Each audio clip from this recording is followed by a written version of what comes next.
Assalamualaikum warahmatullahi wabarakatuh. Very good morning everyone.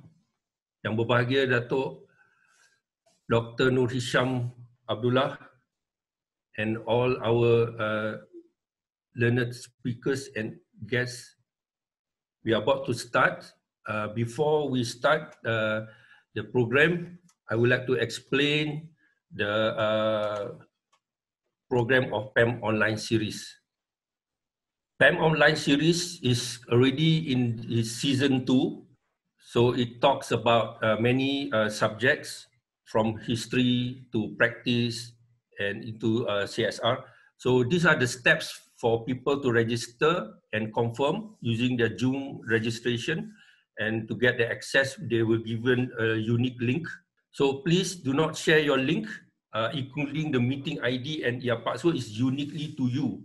So this is where you will get the access to the Zoom room. So during the course of this webinar, you'll be given 2 codes. One is the sign-in code. The other, towards the end, will be the sign-out code. You need these 2 codes in order to complete your submission to Lembaga Akitek Malaysia for your CPD points. And it will only be appearing for you to answer the link of your bit.ly for you to answer some of the questions. Then they will ask your both sign-in and sign-out code. And once you have done that, you complete. So any problem, you just go to pamonlineseries@gmail.com. Thank you. So this is the, for the season 1, all the session in season 1 is already on PAM YouTube channel. So please go to this and subscribe it. Thank you very much. So Alhamdulillah, this morning, on this wonderful Friday morning, we are having a very special guest, our foremost main frontliner in our fight towards COVID-19, none other than our Datuk Dr. Noor Hisham Abdullah, the Director General of Health Malaysia, or MOH. So later I will scan in his biodata. He's a very avid doctor, and he's actually a senior consultant of a surgeon in breast and endocrine in Putrajaya Hospital. So he has been on this helm ever since the start of COVID. And today we will listen from his own mouth how he actually navigate and take us through this voyage and also stormy waters, and how we are going to move forward into the post-COVID era, as we are calling it, the recovery stage. So next. So these are our speakers. One of within PAM is the president himself, Akitek Mumtazah, the PAM CSR chairman, and Associate Professor Datin, Dr. Akitek Norwina Nawawi is actually our subject matter expert. Next. Apart from Dato Dr. Noor Hisham, we also have invited Architect Hasnah Yun, who is the previous Director Healthcare Facility Specialist Division, former, and Architect Branch at Public Works Department, Malaysia. Okay. So she will explain to us about how MIPS was converted into an immediate quarantine and isolation center. Okay. Salam sejahtera and a very good morning. Welcome to PAM Online Series, Let's CSR from Designing Quarantine Centers Towards a Better Built Environment, Edition 3. This is collaboration between PAM CPD Committee and PAM CSR Committee for PAM Online Series Season 2. Let us begin the program for today by offering our prayers in many of our beliefs to the frontliners whom has stood steadfast in their fight against COVID-19, as well as those whom have left us as a result of this pandemic. Al-Fatiha. Thank you very much. Ladies and gentlemen, distinguished guests, Architect Wan Sofia Wan Ishak, Chairman of PAM CPD Committee, Architect Mumtazah Mustajab, Chairman of PAM CSR Committee. PAM would like to give a special welcome to our guests of honor, Yang berbahagia Datuk Dr. Noor Hisham Abdullah, Director General Ministry of Health Malaysia, MOH, atau Kementerian Kesihatan Malaysia, KKM. Yang berusaha Akitek Lillian Tay, PAM President 2019-2020. Yang berusaha Akitek Hasnah Yun, former Director Healthcare Facilities Specialist Division, recently retired, Akitek Branch Public Works Department Malaysia. Yang berkhidmat Akitek Mumtazah Mustajab, PAM CSR Chairman. Yang berkhidmat Datin Dr. Akitek Norwina Muhammad Nawawi, PAM CSR Subject Matter Expert, Associate Professor Department of Architecture, Kulliyah of Architecture and Environmental Design, International Islamic University Malaysia, and myself, Akitek Mustapha, Fellow of Pertubuhan Akitek Malaysia, your moderator of this morning's session. PAM's aim for these webinars is to highlight and appraise the role of architects during times of emergencies, how even under duress moments of pandemic or any other emergencies, the architects can still perform. And we would like to portray the architects are not people in the heavens that only design iconic artifacts. They are human with feelings and we rise to the occasion when situation warrants. Let's join to applaud the presence of our Director General of Health from KKM this Friday morning on our shores. Do ask him questions and allude to him all our aspiration architects. His agreement to be with us today really shows his concern and perhaps admiration to all the healthcare facilities works done with the Ministry of Health for architects in building of our beloved nation. Let us be the first to hear and capture his words and thoughts. Him being a doctor, us being architects, and other professions, how about his visions of handling COVID-19 and how he sees this impact to lifestyle and future built environment. Because now all over the world, architects are looking at recreating design ideas and guidelines in response to the impact of COVID-19 and any current as well as future pandemic. Let us now begin. It is with great pleasure for me to have Architect Mumtazah Mustajab to give her welcoming remarks. Architect Mumtazah. Okay, Assalamualaikum warahmatullahi ta'ala wabarakatuh. Thank you, Architect Mus. A very good morning to members and friends of PAM. Welcome to our special third edition of Let's CSR. My name is Architect Mumtazah and I chair the PAM CSR committee. A quick overview of our CSR and the activities we did this term. This committee is actually guided by the following forces: that architecture is for the society and we do it with sincerity and full of spirituality, following certain ethics and guidelines, and we aim to be inclusive into the society and create awareness through education. Our models are social education, health and safety, accessibility and environment, and our objectives are aligned with the SDG, ACSR and UIA-AFA.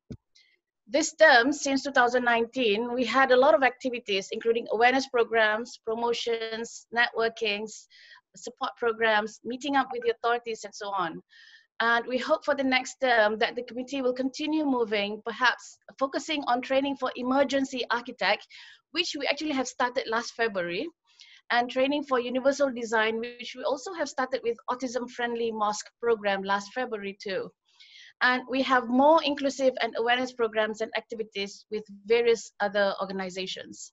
So just for Datuk Gigi's info, since the start of MCO, almost all of us actually stay at home. So, but not used to being cooped up and doing nothing, we decided to cheer everybody up by encouraging members to do various activities and show the other side of them.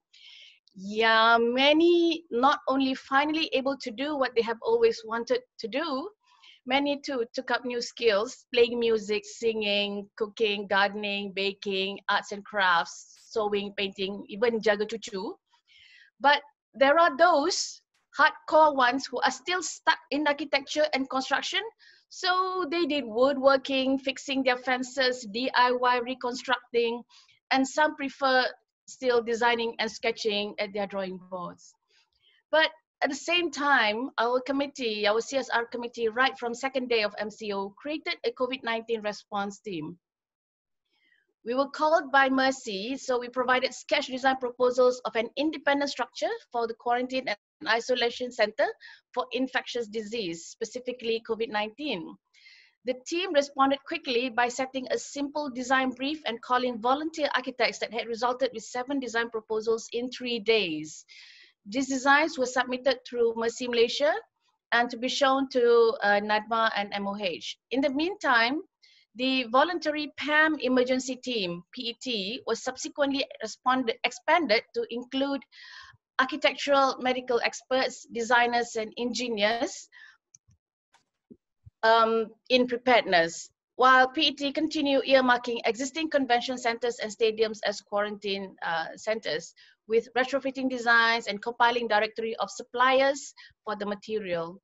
PET had also prepared a term of reference to all upon PAM architect volunteers nationwide to assist the government in assessing non-hospital gazetted premises for quarantine purposes when needed or when required.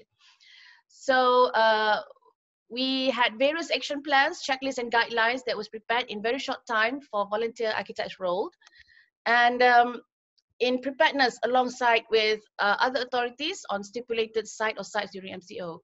These pandemic response processes, protocols, and training procedures were formulated aligned with available guidelines, regulations, and frameworks referred locally and from accredited international sources such as WHO, IHF, ACSR, and UIA Public Health Work Group.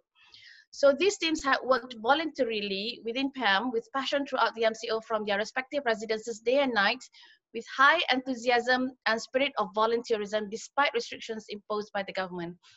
Although uncertain of the local, national, and global pandemic situation where no one had ever experienced such, we had only each other to hold on to with words of advice and encouragement from fellow members, local and international associated organizations, was grabbing whatever references we can find for the glimpse of hope. On 13 and 18 June, we decided to share our thoughts and ideas about our designs of the quarantine centers. Understanding the climate of uncertainty still surrounding the country's atmosphere, these webinar series were not meant to be conclusive or a show of expertise, but to share the effort of the 7 volunteer designers in contributing to their country. Although they do not get built, we are currently compiling them to be published for future emergency quarantine centers. This would be useful not only should any pandemic occurs again, but it can also be used by students of architecture as their design guide. At the same time, PAM did a donation drive to provide PPE for government hospitals and clinics. We collaborated with Malaysian Bumiputra Designers Association, who sewed the PPEs together, and we donated a few weeks ago. At the same time, we do have a group of architecture students from UITM who also sewed the PPEs and donated some themselves too under the name of PAM. Thank you, MBDA. Thank you, UITM, WIRA, and friends. Thank you to all members of PAM and friends of PAM on your generous donation. Today's special edition, we are truly, truly, truly honored to have here Director General of Health from the Ministry of Health, Malaysia, Datuk Dr. Noor Hisham, who have been the comforting figure all throughout the MCO and gotten our eyes and ears glued to the TV and radio, listening to your reports anxiously. Doctor, with you, your generals, and your army of soldiers fronting to fight the pandemic, people in Malaysia have survived and hope together we can win this battle. We also have here architect Hasna Hyun, who will also share her architectural experience as one of the main team members when government decides to set up the MAIP's Quarantine Center, a position many of us architects envied. Back to you, Architect Mus. Thank you very much, Architect Mumtazah. Next, it is with great honor for me to have Architect Lillian Tay, the President of PAM, to give her words of thanks to the young berbahagia Datuk Dr. Noor Hisham Abdullah, the Director General of Ministry of Health, as well as Architect Hasna Hyun for both their presence this morning. Architect Lillian Tay. Good morning, everyone. Good morning. Thank you to Yang Berbahagia, Dr. Noor Hisham, a figure now familiar to every Malaysian, a figure not just familiar but beloved to the whole country. Thank you for taking time, and we are so much honored that you are here with us today. Our architects in Malaysia, Pertubuhan Akitek Malaysia, represents 90% of our architects in Malaysia. I believe that many of them are participating in this. Many of them have questions. We will keep our presentation short so that we get the best of Datuk. I think The COVID-19 crisis was an unprecedented challenge to Malaysia. Not just was it a public health crisis, it really tested the best of Malaysia. And I do believe we had come out of it very well. The government had handled the situation very well, thanks to no other than Datuk Noor Hisham himself and his team at KKM that led us through a very difficult period, perhaps not yet over, but I do believe we see the light at the end of the tunnel, and we are all very grateful. I think what was also evident for us citizens and architects was it was a time that made us, as we were locked down in our homes, we all had time to reflect, I think, on how we are to live in future when we may have to face such crisis in the future, such pandemic we now understand may recur again in the future. There are many questions for us as we saw, not just are we locked down in our homes, but we were unable to work. The whole economy was shut down, and the consequences of that, the challenges ahead of us, are still to be addressed. So I think in future there will be much rethinking. Architects in particular will need to rethink about how what our role is in the design when we design homes. How do we cater for that in the future? When we design workplaces, how do people work in their offices in the future such that they are able to continue working, the economy does not come to a standstill? These are questions that will face architects and planners in particular. But of course, I do believe that we have handled it well. All Malaysians have shown a high level of civic discipline of a government, listening to Dr. Noor Hisham as he advises on what we had to do every day, from the simple things, washing hands, keeping social distancing, and helping us, guiding us to develop the SOPs required as we work in our offices, in factories, to ensure that the economy goes on and we are not at a total standstill. So I do believe this forum will be a good platform for us to raise some of these questions and take advantage of the wisdom of Dr. Noor Hisham to guide us on some of the pressing questions that we need to address. What are the important things that we need to be guided? I'm sure the process is just beginning. Architects, planners, we are all looking at what we need to do differently to ensure that our built environment will be more resilient to such global pandemic situations. And also, what do we need to do for our social infrastructure? I think the whole crisis would need us to think of having that balance between private medical care and public health care. We can see countries that were only dependent on private health care suffered the most, as the people who were affected had limited access to health care. And it is really a tribute to our Malaysian system and our Malaysian public health care system that catered for everyone, local or foreign, no matter how rich, poor you are, everyone was taken care of. And I'm very, very proud that we were able to do that in Malaysia, that our people cared. And I think that was one of the things that prevailed, was meaningful to me, that we showed as a nation a great amount of care and consideration for our fellow citizens and for our friends, including foreign nationals who were working with us, who are working with us here in Malaysia. So without further ado, I would again welcome Dr. Noor Hisham and look forward to your presentation today. Thank you. We shall begin. Thank you very much, Architect Lillian Tay. We shall begin with our first presenter. She is Yang Berurusa Architect Hasnah Yun, former Director, Healthcare Facilities Specialist Division, recently retired, Architect Branch, Public Works Department, Malaysia. Salam, can you play the video, please?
Please welcome Akitek Hasnah Yun.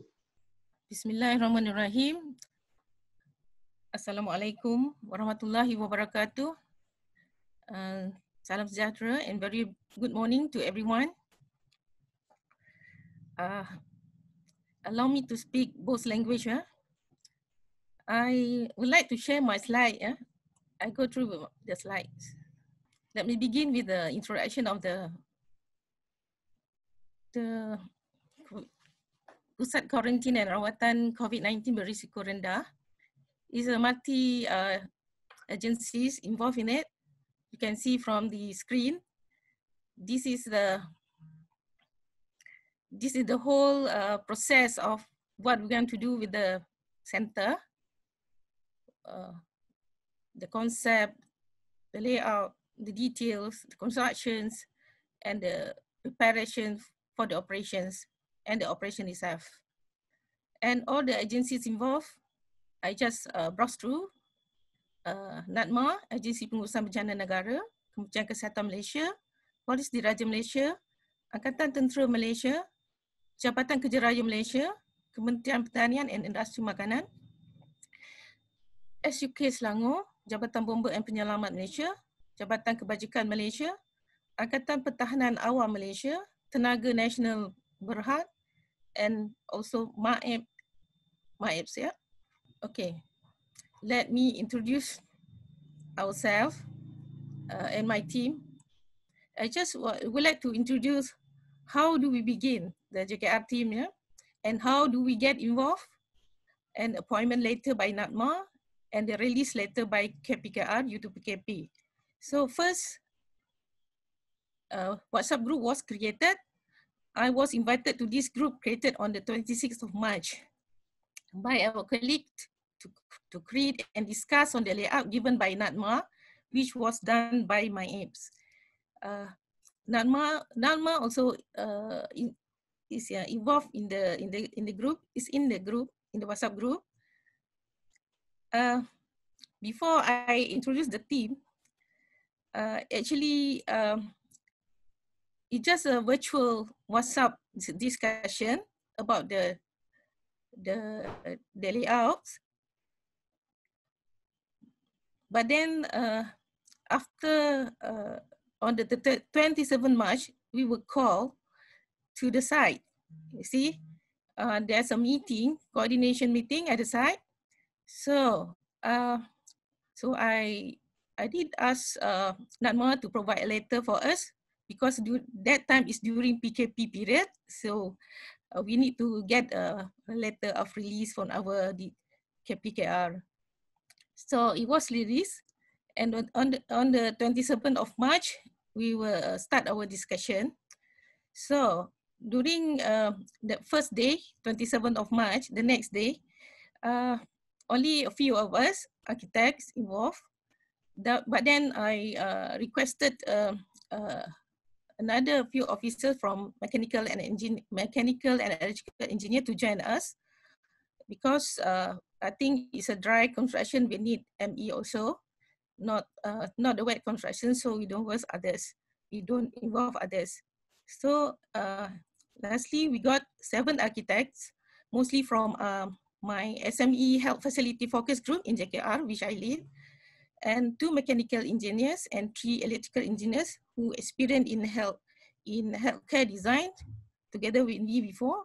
So we form a team, focus group team for this MAEB. So, okay. I just briefly through the site plan of this MAEB. The scope is to build 600 beds with temporary hospitals facilities. The objective is to ease off the capacity of designated hospital COVID-19 if the need arises.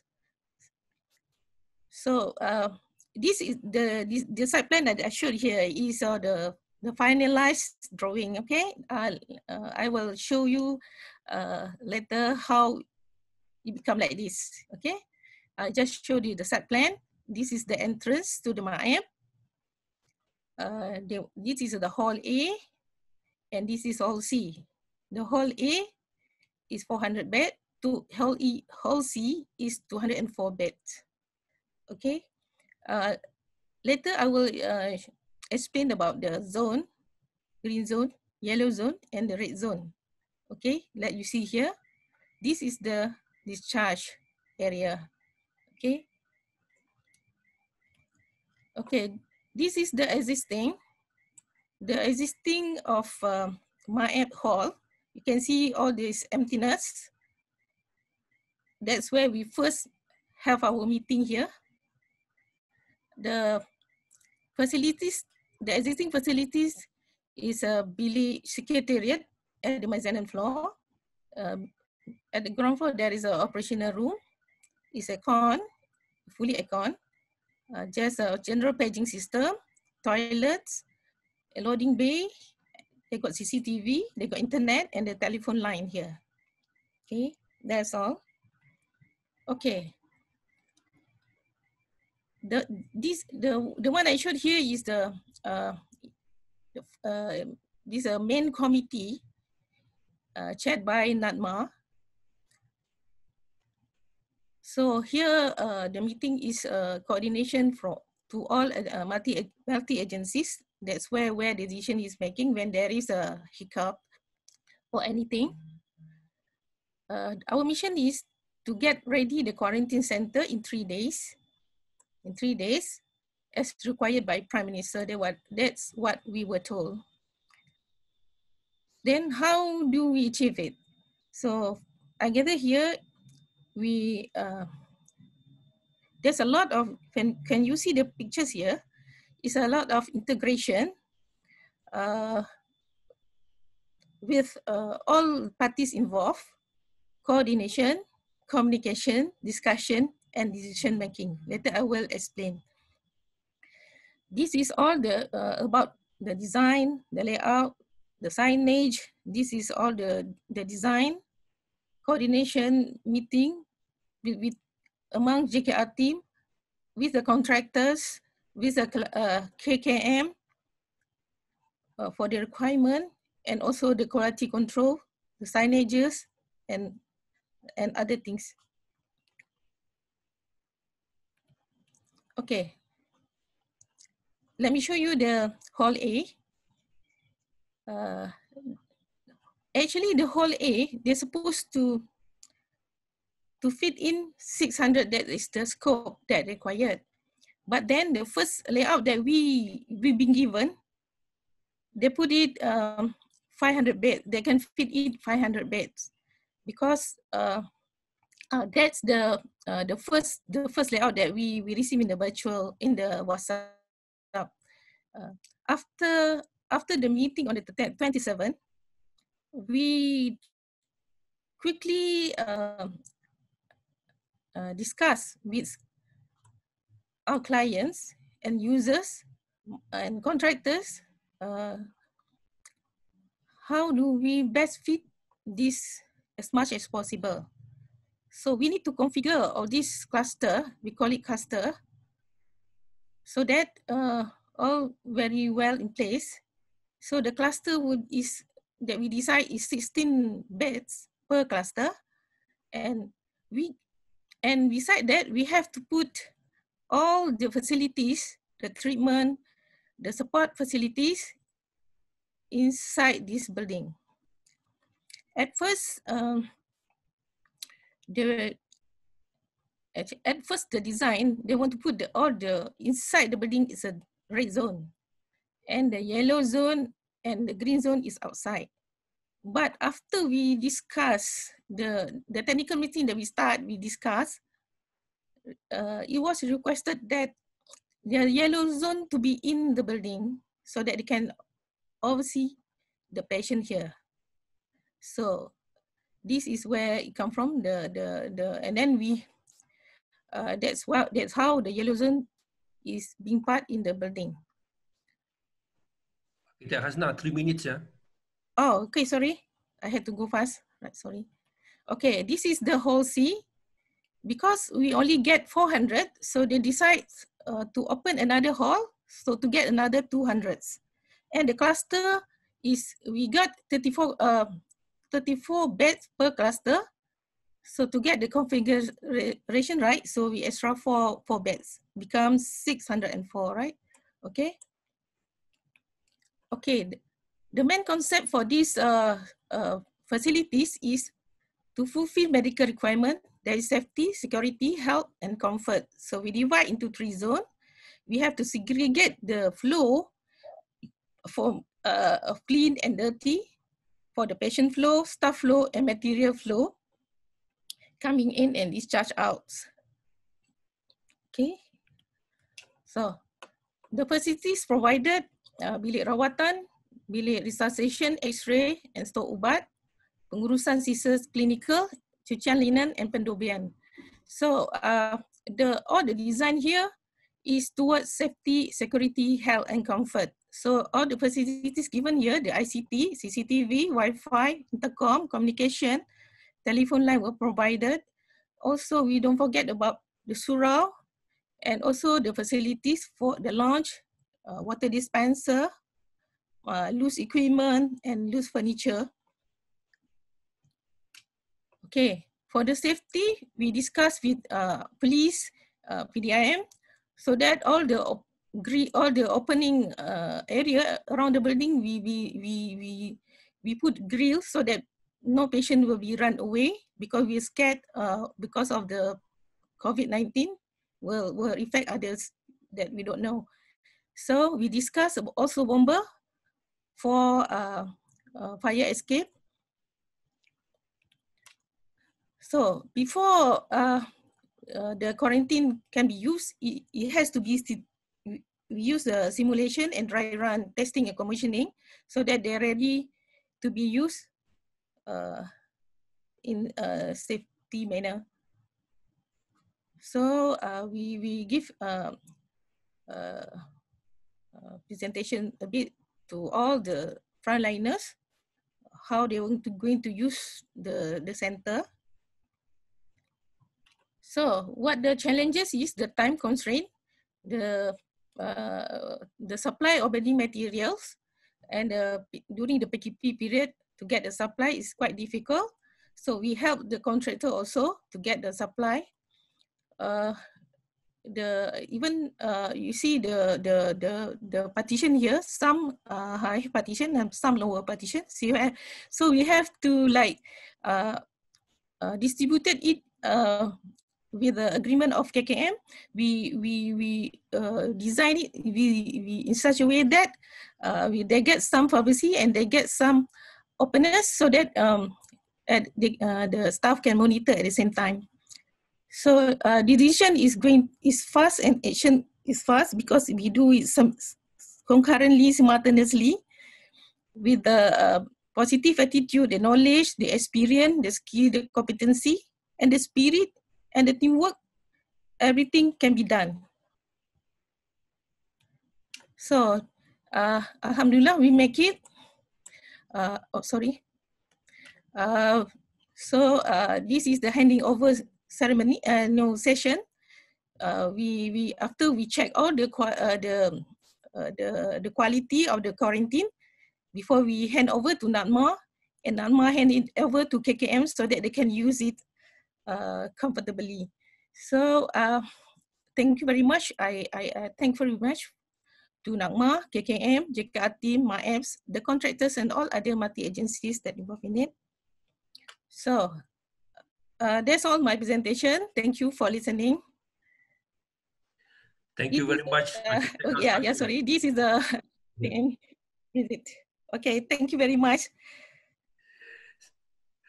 Relax. We have everybody here. We have everybody here, especially Dr. Noor Hisham. Anyway, thank you very much, Akitek Hassan. That was a very good presentation of how it all happened. So I think now we come to the apex of our presentation. So we'll now proceed with the keynote paper by none other than our Yang Berbahagia, Datuk Dr. Noor Hisham Abdullah, Director General, Ministry of Health, Malaysia. Please welcome Yang Berbahagia, Datuk Dr. Noor Hisham Abdullah. Yang Berbahagia, Datuk. Please unmute your mic. Yes. Okay. Can you hear me? Yes, Datuk. Yes. Bismillahirrahmanirrahim. Assalamualaikum warahmatullahi wabarakatuh. Salam sejahtera and a very good morning to all of the architects out there. And this is the first time I'm engaging with the architect. And there's a saying in the healthcare, every sector is a health sector. So indeed, architecture is also a health sector. So now I think this is I would like to thank the PAM for inviting me here today to talk on, I'm not the expert in terms of the design, but certainly our requirements and how should we proceed, not only from the aesthetic point of view, but also the functionality as well as the practicality of safety and safeguard of the design in the space. So architect is basically looking at the space, we are looking into the flow of the air and the processes. So I think before I do, perhaps I can share the experience that we had over the last couple of weeks. So if you can, over the last couple of years, I think we have been prepared and we have experience from the past, like handling SARS, Nipah virus, H1N1, MERS-CoV, etc. So, but the experience that we had was not at the a large scale as this. This is certainly an unprecedented COVID pandemic. Nonetheless, I think with whatever experience that we have and the knowledge that we have then, we were prepared. Then the first outbreak was in December, and certainly, no, we are not in denial, but we are in preparation. So when the Chinese released the genomic sequence of COVID-19 on 3rd of January, so we have already prepared to fight this war. And for us to fight this invisible enemy, we must first be able to recognize the enemy. So what we did is we enhanced our recognition or diagnosis of this enemy, and IMR took the lead. And once the genomic sequence has been released, so IMR prepared in terms of how to diagnose using RT-PCR. We have the RT-PCR, but we need to specifically diagnose the COVID-19, the virus. So we did it on the 3rd of January, and then we trained the public sector and the private sector, all in all 23 labs able to diagnose. And this was not even been done by the WHO yet. And then the WHO released the protocol and then matched with us almost similar. So thereon we continue to enhance the training preparation, because we know at one point of time, some point of time in future, we will face with this pandemic. At that time, it was only contained in China. But later, I think there was a political turmoil between in our country. But the services continue, so our preparation continues. But more importantly is that during that period of time, so we are united. We look into how we can actually change the way we manage things differently, not politically, but professionally. But the new government came in, and the first day I was summoned to the PM's office, and I gave PM the briefing in the morning and in the afternoon. And at that time, it's a new government, but more importantly, I think this government listened and also trust the civil servant. I told the PM about this pandemic, and then it's going to affect us in time. And certainly there are two things coming in our way. Although we already have the first wave, that is a patient number 1 until patient case 22. Case 1, first case until case 22, this is our first wave. And then we have a period of 11 days, no cases at all. During the first wave, all the cases directly or indirectly linked to the Wuhan people, tourists, whether directly or indirectly. 6 Malaysians are involved, but they were infected from the travelers from Wuhan. And case 22nd is actually a very interesting American lady who was in Western Dam cruise ship, and they wanted to dock in Port Klang. We denied, so they went to Cambodia, and from Cambodia They flew in, transit in KLIA. She had fever, so we screened when she had fever, and then we tested positive, so we have to admit her in our Sungai Buloh Hospital. At that time, we were been challenged by the authorities in CDC as well as in Cambodia, saying that our test is not reliable and etc. But we repeated our test twice within 24 hours, still positive, and we were strongly saying that, strongly supporting our test, which is positive. And later, 5 days later, we did our serology and shows the antibody. So if you have the antibody, means you're exposed to the virus. So there was no shadow of doubt, and then we managed to convince the American embassy that this case is positive, and we treated the patient well, and she was discharged later. But the fact is that at that point of time, we already suspected, if she is positive, can you imagine a colleague and all the Americans on board of the Western then cruise, and flew back directly to America without screening. And today you see the consequences, because the cases are spreading like wildfire in US. And secondly, we also realized that during the period of time, school holidays is coming near in early March. And I told PM that I was told that more than 8,000 of teachers and from the Ministry of Education has been given the approval to travel to, cherry blossom in Japan, China, Korea, Italy, even Iran. So our concern is that Malaysian returnees will be positive for that. Case 23 went to Tokyo with a family and came back positive in Tokyo. So they've been to the zoo and also in Sapporo. So they came back positive. So we fear that with 8,000 times the family members and all that, probably 30,000 will bring back the disease, the virus to our country. So that was our first concern. That's why I was telling PM that, we might have a tsunami or the third wave if we do not prepare ourselves well. Then, second is, then on the 9th of March, I got a call from my friend in Brunei saying that one of his citizens from Brunei came to Malaysia for the Sri Taling gathering, mosque gathering, and then and found positive. That was on the 9th. And then on the 10th, we went down to the ground, and then most of them have already gone back to their own country and also kampong and villages.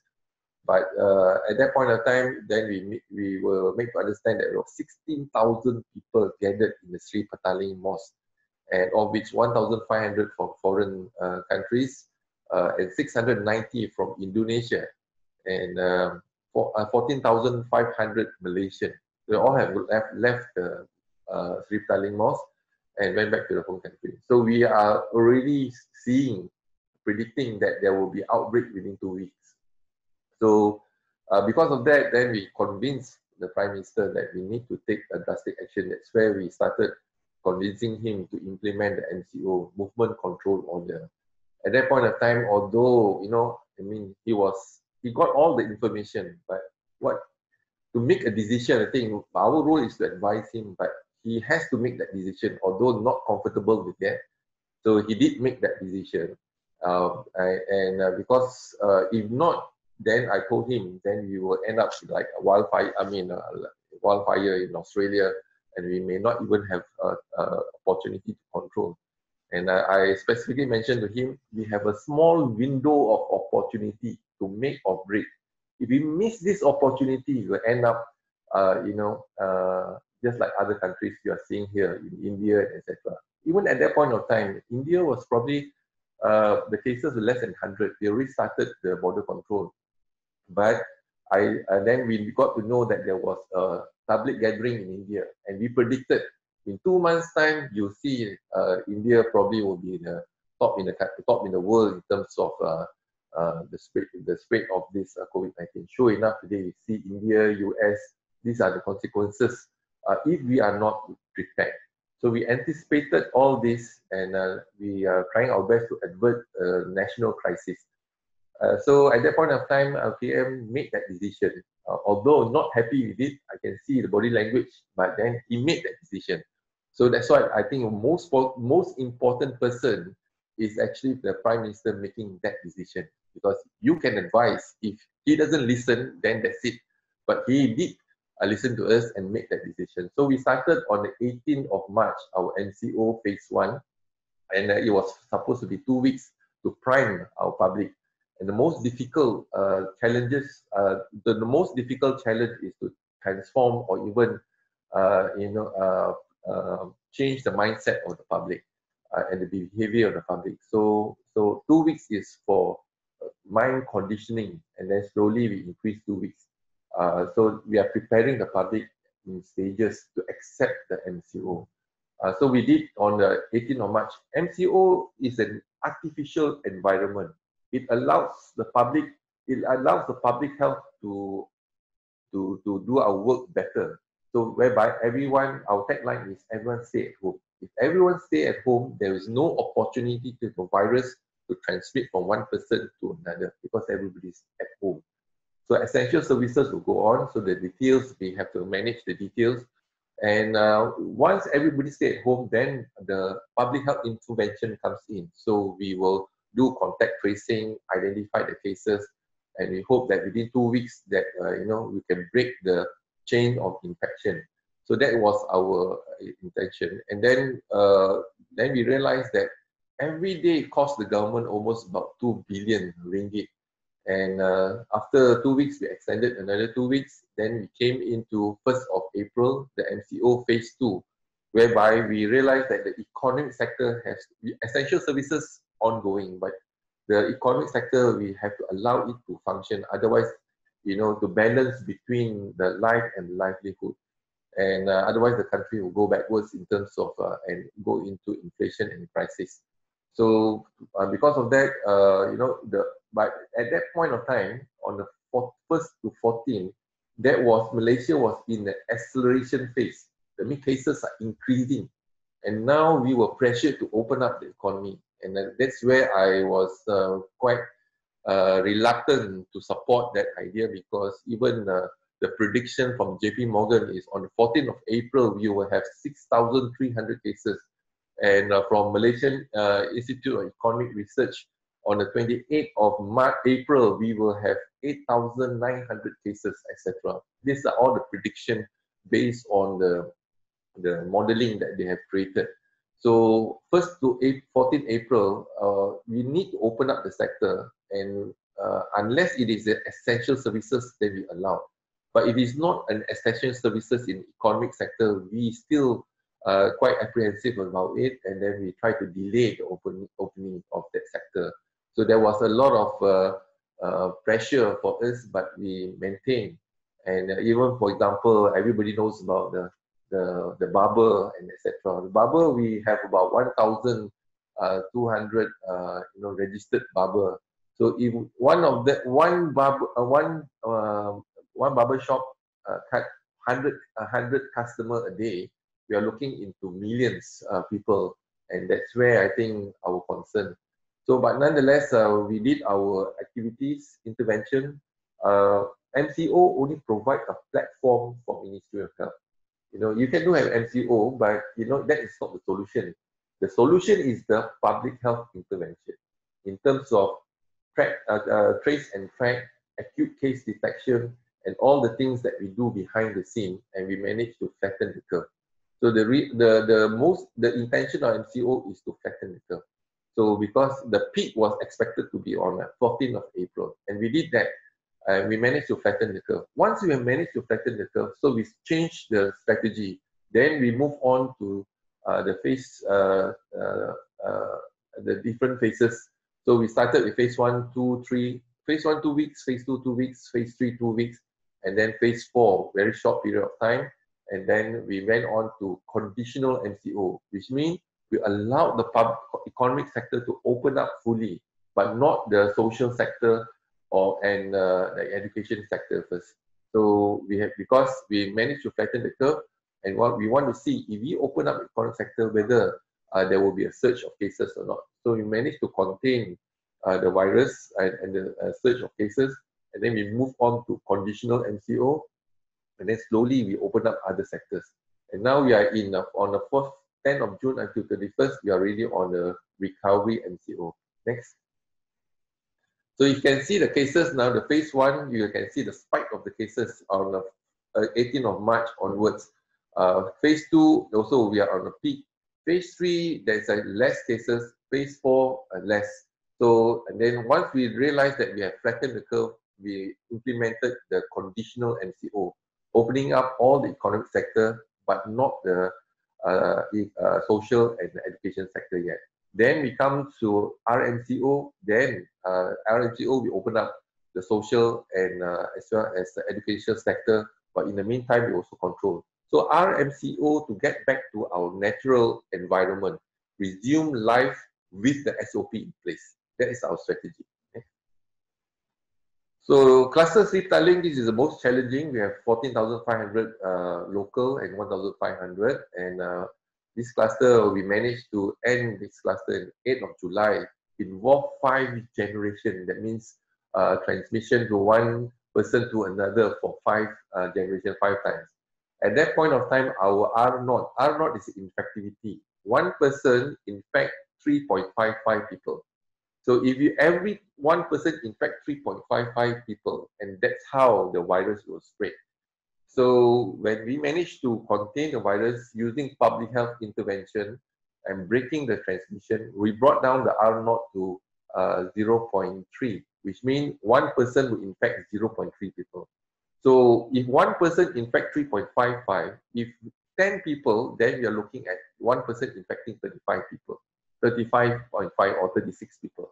So this is how the virus continues to spread. This is the biggest challenge that we have is the cluster hospitaling, which is the largest cluster that we have, and involving 17 subclusters. That means involving the Pasar Borong, market, involving the Tafiz school, involving those who have positive public people visiting the market, visiting the school, and they continue to transmit the infection. Next. So the cluster sleep tiling started from 11 March when we went down to the ground, and then on the 10th we took a swab. 11, the result came back positive. So case 131 and case 136, and 17 subcluster, and we managed to end the cluster on the 8th of July. Before the subcluster, we also have a few clusters, small cluster, like UDA group, for example. Everybody knows the UDA group, the lawyers group, because in one board meeting, 23 of them all positive. And infecting others. So this is another big group then before the public, and also the lawyers. So among themselves, one of the lawyers positive, and then we went to AGM. Then in fact, so we need to screen them and then make sure that they are free from the virus transmission. Next. So and we're looking into a lot of political pressure as well to us, saying that we are not doing enough tests. At that point in time, WHO did mention test, but we don't expect to test 32 million population in this country. So we have a limited resources, and we are not practicing carpet bombing. What we did is that we have limited resources, but how to use the resources. So we came up with a targeted approach, identified the high-risk group, and then we target them in terms of locality, in terms of the group. So the number of tests per population, you see that we are doing 25.15 tests per 1,000 population.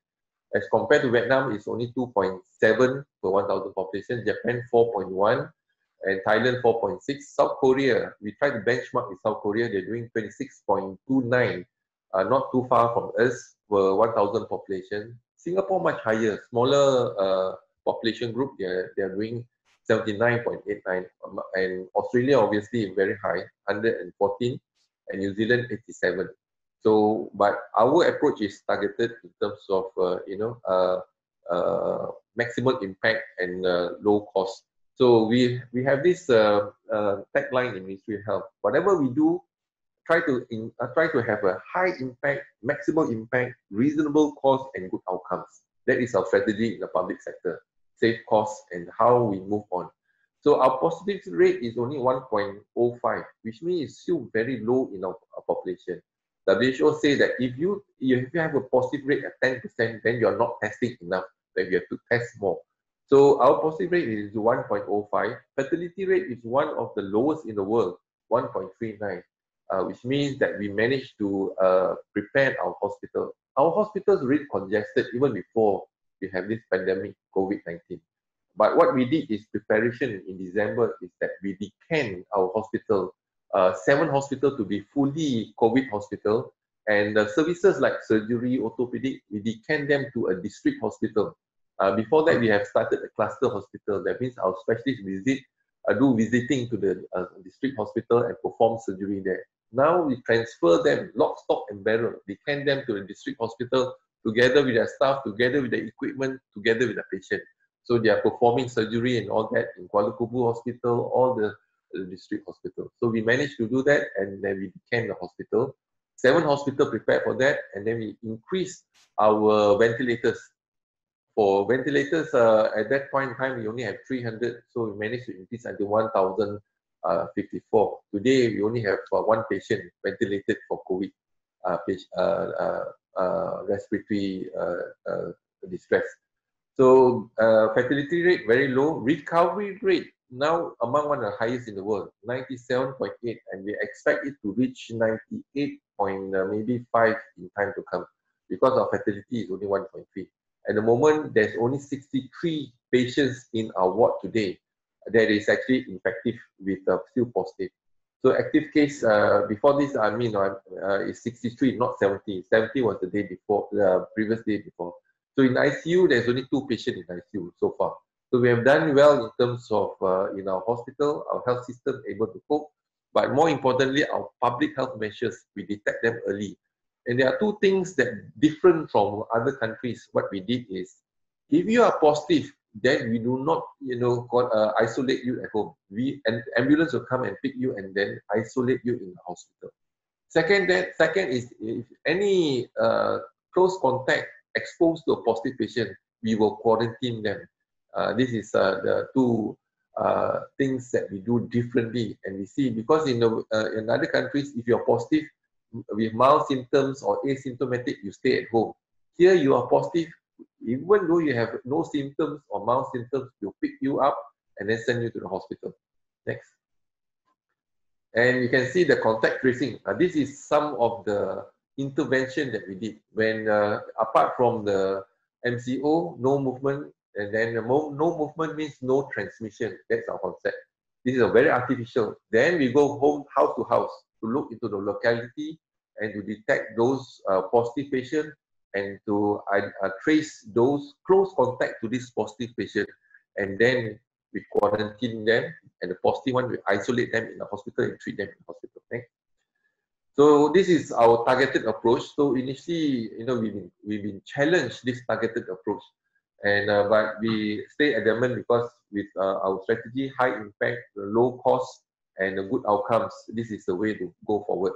And even our neighbors, initially they did not apply MCO, then they adopt the MCO strategy, and then they also adopt the targeted approach, but with a different name, because they call it a selective approach. So there's no difference between selective approach or targeted approach. So, and this is our cluster that we target, the 3 Petaling group, the madrasah. Because madrasah, we managed to get the handphone from the tabligh group, and then we trace their whereabouts, and we found out that they have visited 120 Tahfiz school, 120 Tahfiz school for 5 times. So because of that, we isolate the 120 Tahfiz school and we screen the Tahfiz school. And sure enough, you can see that we pick up cases there in the Tahfiz school. Then the residents of EMCO, if we think that the area is high incidence of infection, like Pasar Borong, Kuala Lumpur, we came in and we locked down, because some of them, foreign workers, have also attended the gathering in Siptali, and they came back and infected the Pasar Borong community. So we came in and we locked down and we screened everyone, local, foreign, whether it's legal or not, we will screen them. And those positive, legal or not, or local, we isolate them in our hospital. Those negative, we quarantine them for 14 days. So there's no discrimination whatsoever. And in our approach. And certainly during this period of time, this is a time for facts, not fear, and this is a time for science, not rumors. And unity is important, working together as a team. So what we did is the whole government approach. It's not only Ministry of Health. We work closely with the police, the armed forces, and etc. to make sure that we can actually have a whole government and society approach. And also we screen the Malaysian permanent resident coming home. So we can see that when they come home, we make sure that we quarantine them. Initially, we quarantine them at home, but then during the peak, so we insisted that we quarantine them in a hotel. And this is mandatory. And now, when cases are less, so we hope with the programs, we have Mustajab and etc. in place that we can monitor them. We quarantine them back at home. So, and healthcare workers, the highest risk for infection is among close family members as well as healthcare workers. So we continue to screen our healthcare workers. We screen the wholesale market, and then these are target group, and then foreign workers at the construction site and security sector, resident and staff at old folks home, for example, detainees at the immigration centers, prisoners, and etc. So we do that screening as well. Next. So quarantine separates and restricts the movement of people who were exposed to a contagious disease to see if they become sick or not. The people may have been exposed to a disease and do not know it. This is the reason why we quarantine. But if you are positive, then we have to isolate. So there are two things here, quarantine and isolate. Quarantine if you are negative, but you are exposed. Then isolate, if you are positive, you isolate at hospital. So during the 1918 influenza pandemic warehouse like this, this is where we got the idea. You know, in the 1918, they used the warehouse. So we built the hospital, Mines Hospital, temporary hospital within 4 days, for example, to use it to treat our patient and isolate our patient. Next. So quarantine for travelers, this is what we have done. So you can see that now we have Mustajab, we have the wristband, and we can monitor the passengers, those who have came back from overseas. The reason being is that this is important measures for us to contain the infection, so they stay at home. And the family is empowered to take care of the passenger. If not, the whole family will get infected.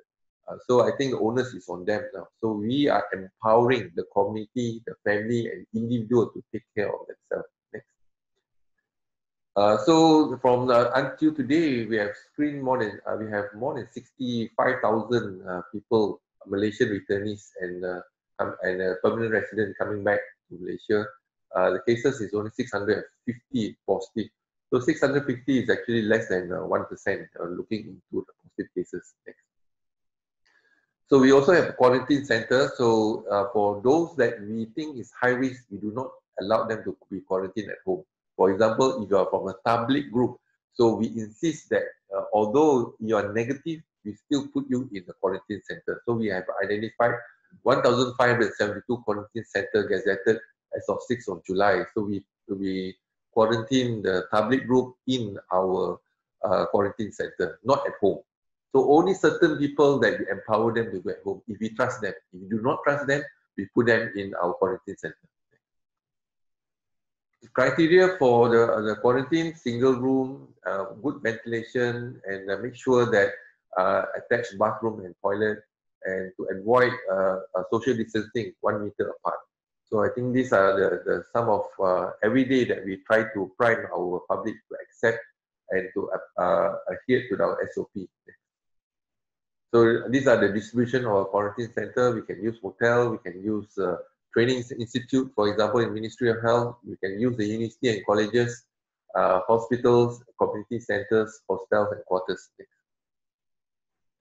So the capacity of the quarantine station that we have is 1,572.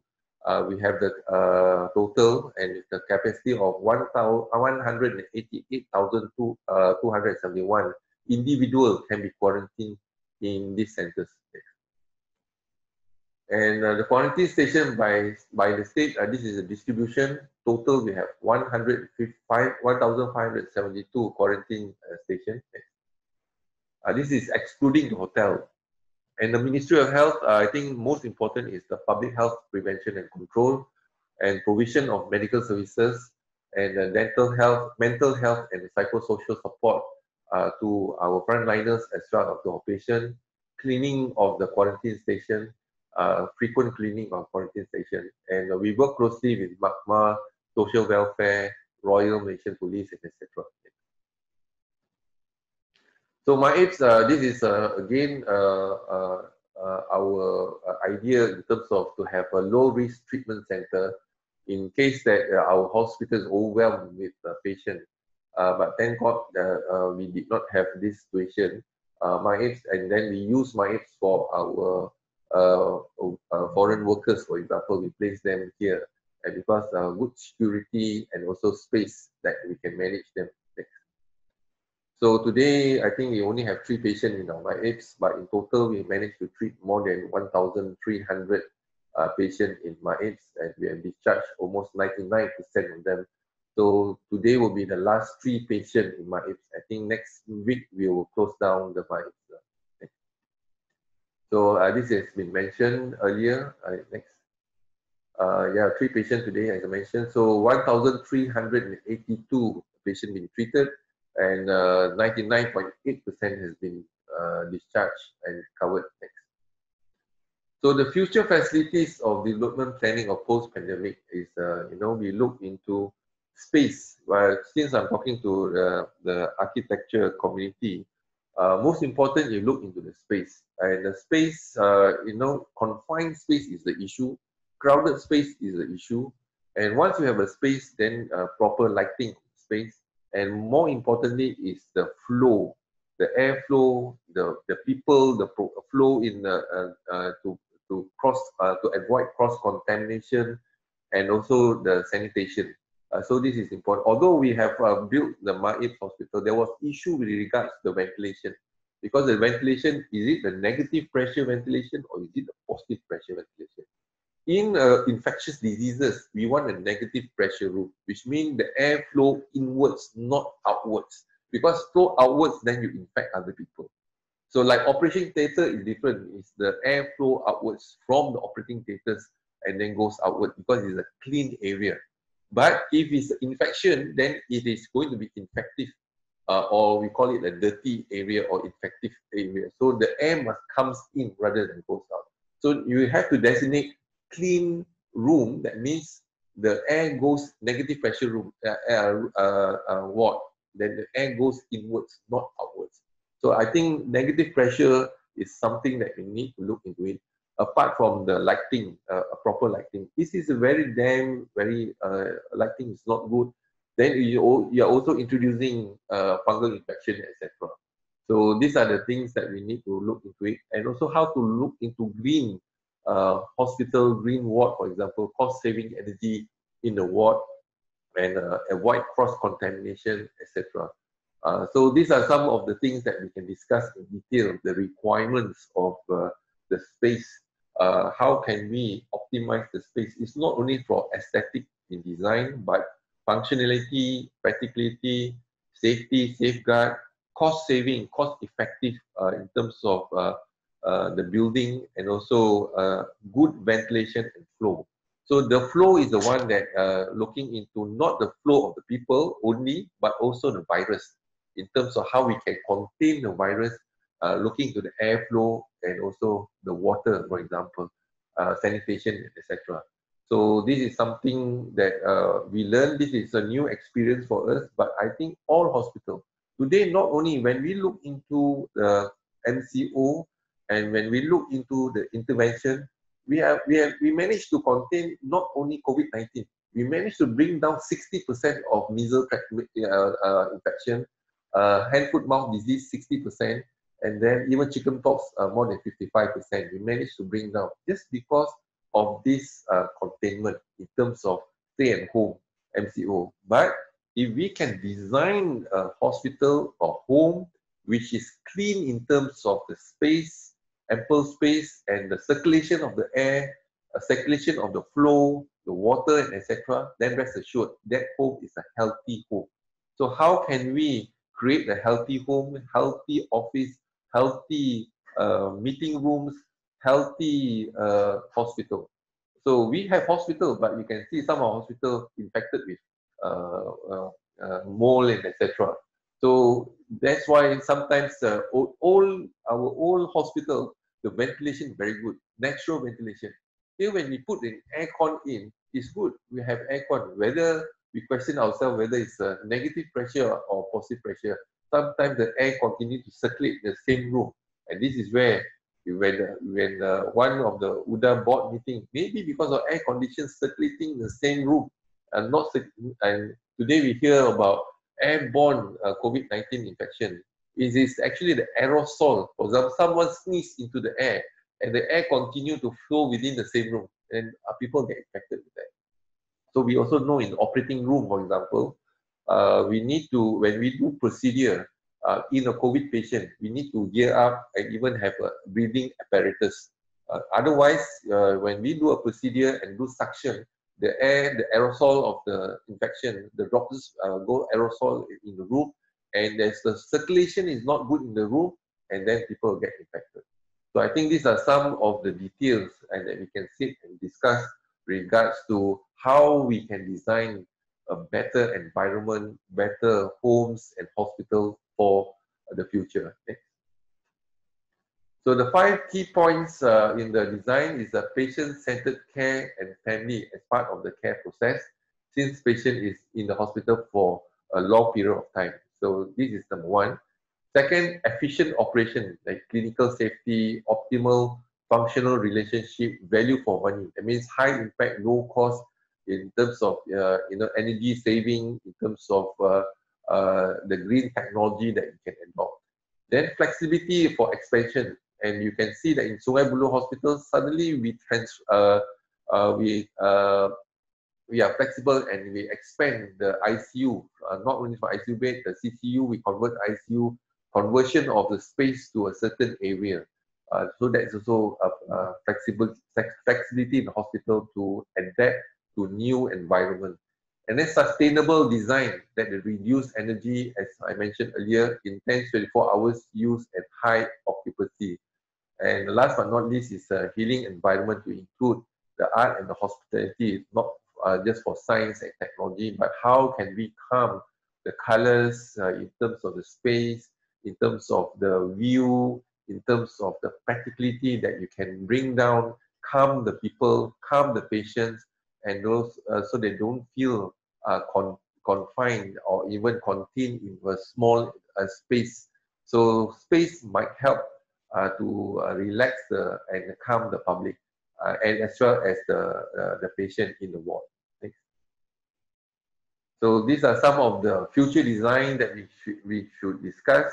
If the space is small, how can we make partition for us to treat one patient to another, and to limit the exposure of the patient. We are looking into today is infectious diseases, and we are planning to build a new hospital, infectious disease hospital in Nilai. So this is our, probably in future we will have a challenge to build this hospital, which is, if you come into the hospital, you don't need to take additional precaution, because precautionary measures has been taken by the design, by the space, by the airflow, by the way you do things differently in this hospital. So this will be a safe hospital, safe room, for example, safe home to our patients. Next. So, and these are some of the recent Ministry of Health hospitals. So every day or each day brings new lesson to us. And I say that this virus, we only know this virus for 6 months, and we are learning in terms of the behavior of this virus. Likewise, when you have a relationship, 6 months is too short for you to understand the partner. You know, the longer you expose to your partner, then you see the good, the bad, and the ugly. So this is the thing that is the relationship between us and the virus. We need to live with the virus now, because as long as we do not have the vaccine, maybe we have to live with the virus for the next 3 to 4 years. And then you know the behavior of this virus and the do's and don'ts. Once you know the behavior, the do's and don'ts. So each day brings new lesson and new knowledge for us to cope and to adapt to this new environment. So these are some of the new hospitals that we are building, and we are putting up all these new lessons that we have learned in our new hospital. And we hope that we can create a new space, a new way of how we can handle the virus in our community. So at the moment, we need to comply with SOP that has been drawn by the Ministry of Health to the public. So as long as we follow the SOP, then we can break the chain of the virus transmission in our country. Next. So, so the role of the PAN, Pertubuhan Akitek Malaysia as an NGO is first the national think tank of healthcare infrastructure, not only to look into the aesthetic, but also physical integration of health facilities or delivery in housing, commercial, and any urbanized development project. So we do not want our hospital to become an incubator for the virus. So this is where it's important for us to design a proper home and facilities and hospital to combat this virus. And impart standard hygiene, health and safety requirement in all development, improve the cities for accessibility and provision of disaster management as preparedness, and then improve uniform building bylaws that accounts for minimum standard in health and safety.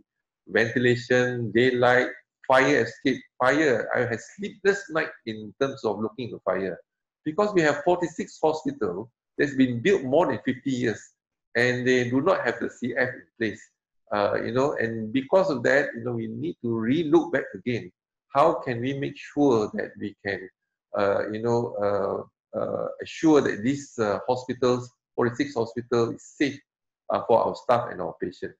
And the ceiling height, for example, sometimes it's very low, and that's where the airflow and the heat and the environment is not conducive for our patient. The material use and others. So, and the fifth is the professional development training for architect for nation building, and the sixth to disseminate good architectural practice of care, including health and safety and evidence-based design. I think the interest is on safety. The interest is not in the dollar and cent, but in safety. How can you design a high impact, low cost, reasonable cost, and good outcomes for the patient for us to contain the infection? Last but not least is collaborate with Ministry of Health to conduct post-occupancy evaluation of health facilities as part of the Ministry of Health initiative for continuous improvement of health facilities and design. So this is again, Ministry of Health would like to work with all parties. Every sector is a health sector. No one is left behind. That is our principle in the public sector. Public sector is not based on dollar and cent. We have a high impact, low cost, and good outcomes. Our GDP is only 2.3% as compared to US GDP is 18% in healthcare. UK is 10% in healthcare. But it is a planning in terms of how we maximize whatever resources that we have. So we don't go for carpet bombing. We go for targeted approach. And this is how we can contain with a minimal cost. So it's not impossible if we put our minds together, and I'm sure we can make a big difference in healthcare in this country. With that, thank you very much for your attention. Wow, Datuk, almost 350 people were glued to the seats right from the first minute and till now, and we are actually listening to, I think, one of the greatest lecture about public healthcare hospital design that any, it's mind-blowing. I think all our panelists can agree to that. But before we take a break, Datuk, the committee would like to take a group photograph with you before we run the commercial video. Would you be kind enough to actually grant us that? Yes. Thank you.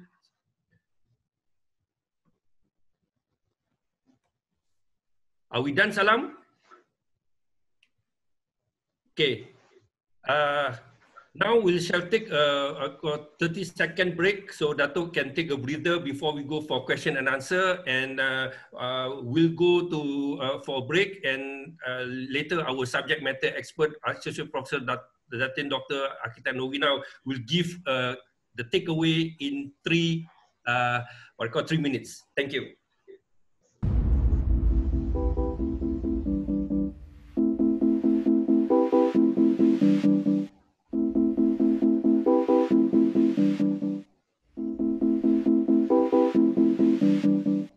Thank you very much. We are back. Thank you very much, Yang Berbahagia Datuk Dr. Noor Hisham. That is really. I think we are very lucky to get all that knowledge, and also your concern, as well as your right from your own mouth the suggestions. So, without further ado, before we go for Q&A, and Associate Professor Datin Dr. Akitek Norwina Nawawi to give us the rundown. Thank you in 3 minutes. Okay. All right. Assalamualaikum and good morning to all. I've been listening, so sometimes I forgot to note down what is there to discuss, but I'll do it very quickly. Thank you for both speakers, especially that at Hasta, because my colleague in JKR as well. Okay. Very quickly, go back to the title that we have today is about designing quarantine centers towards a better environment. I think that has explained how the MCO comes in and explain the effects towards actually why maps has been put up. So if I just go quickly on what Akitek Hasna has informed, that during the early part of the map itself, of course, as to what Datuk explained, it came much later after all the work that he has done to trace and to actually understand the virus, knowing your enemy. Okay, but okay, just quickly on this. So the whole process takes a multi-agency, and it has to be a multi-disciplinary as well. But of course, it starts with architects getting the control in terms of the showing the needs to the team. And it says that a team that is competent and also able to make decision and going towards a positive, is very positive because we know we are doing something for the nation. And it talks about integration, coordination, communication, discussion, all that has to be done very quickly. And when it explains about the layout, it gives a bit of input in terms of how the use of existing facilities came about. And I think that Datuk mentioned about ventilation. So yeah, we will all out here querying, how can a hall be made into an isolation? So of course, it's supposed to be a low risk. So perhaps it has. Maybe we will get to know more about how the MNE comes into being later on. And then of course, and at the end of the construction of that, the importance of passing information to who is going to manage the place. So it talks about all the nitty-gritties that has gone into the design, so that everybody knows what the areas are meant for. I think the zoning is very important in terms of clean, dirty, and then where is flow of patient coming in and discharge, and so on. Okay, I will go very quickly also on how that has talked about, yes, healthcare is part, architecture is part of the health sector because we are part of the environment and we are dealing with people and society. And he mentioned probably that it's about functional safety and flow and protection as part of the requirement apart from aesthetics. Okay, and really running through all this, the timeline which has been mentioned here, that hey, even when we design, we have to know who we design for. So here we are designing something to prevent infection. So recognizing the enemy, and that's how all the services that is done by Ministry of Health to diagnose and to get and to actually maneuver our political system, even in our difficult moment, to able to actually succumb to drastic measures to put a stop to this pandemic. And I think the far-sighted work by the Ministry of Health has had more or less put us into a good state that we are able to flatten the curve, and we learn from that. And we didn't get to the crux of that on the 14th of April, Alhamdulillah. And all right, and just go very quickly also on importance of data. I think how he had convinced the Prime Minister and perhaps the ministers is having the data. So the data is very important to able to grasp and to convince what we could do.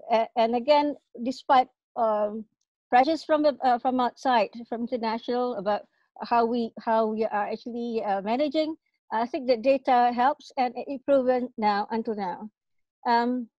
Okay, and it's important to anticipate. So meaning you have to do a pre-planned opportunities. I think Ministry of Health has gone through, I think, SARS before, so we have already created that the data and also the facilities needed for infectious disease, and this can be already being backed up.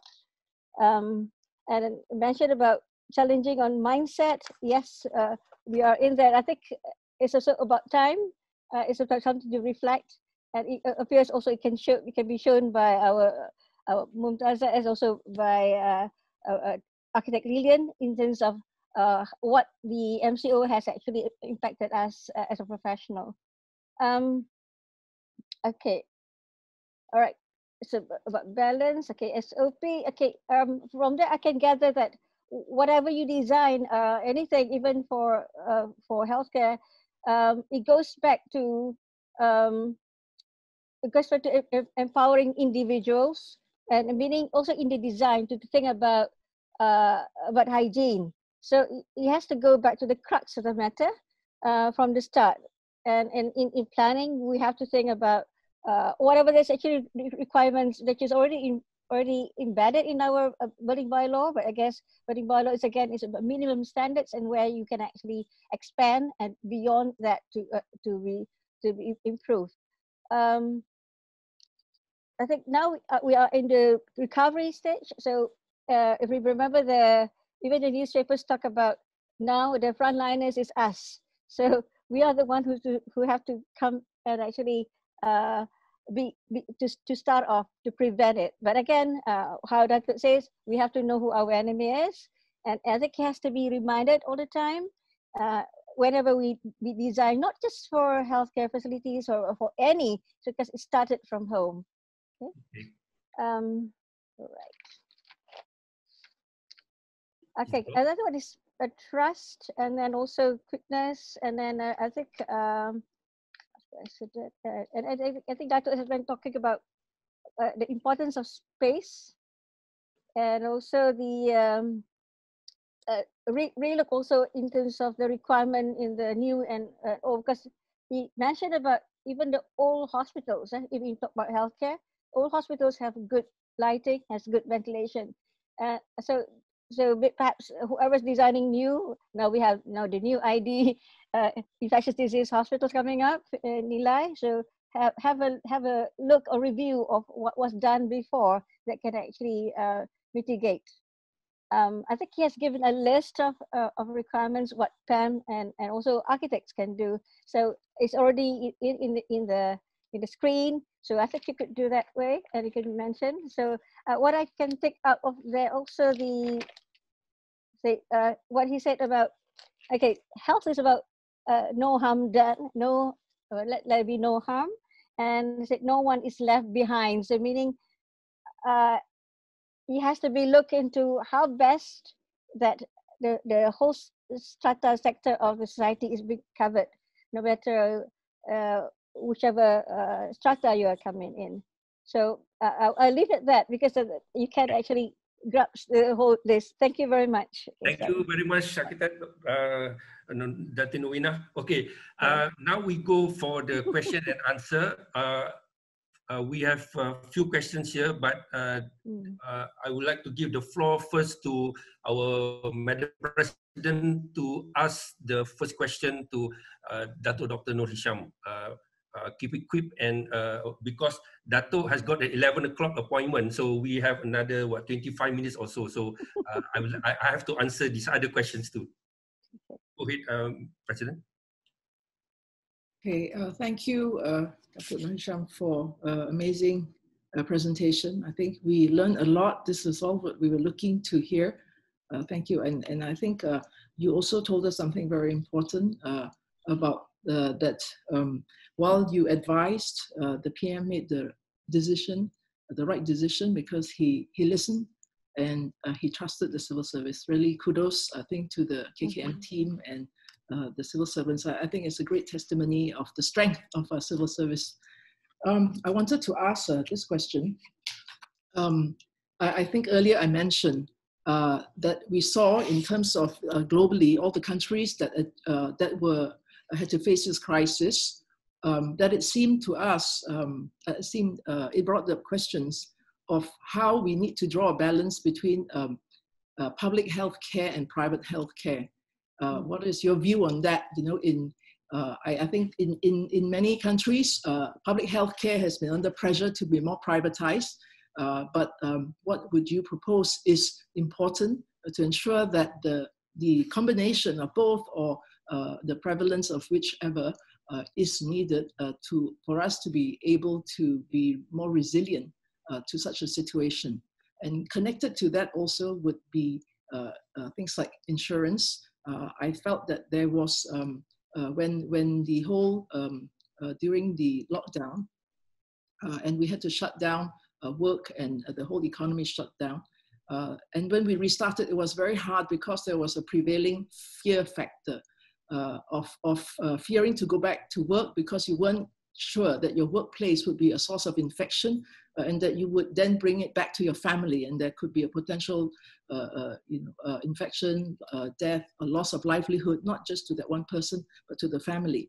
And I felt that, for instance, in our construction industry, we have contractors all risk insurance, and it did not cover such risk for anybody because it's considered an epidemic situation.